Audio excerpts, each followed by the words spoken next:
Arkadaşlar merhabalar, hepinize sevgiler, selamlar. Sevgili arkadaşlar, şu anda Tuzla'dayız.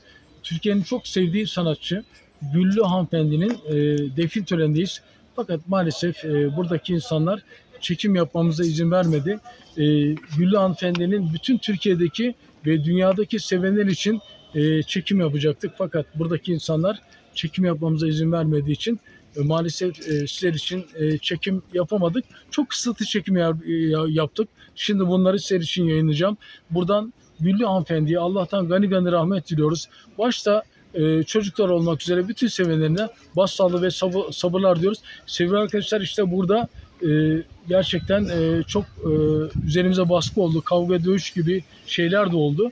Ona rağmen biz Şener Bol ve İstanbul Sesi olarak yine sizler için çekim yaptık. Hemen işte bu kısıtlı yaptığımız çekimleri sizler için yayınlıyoruz. Canınıza bas.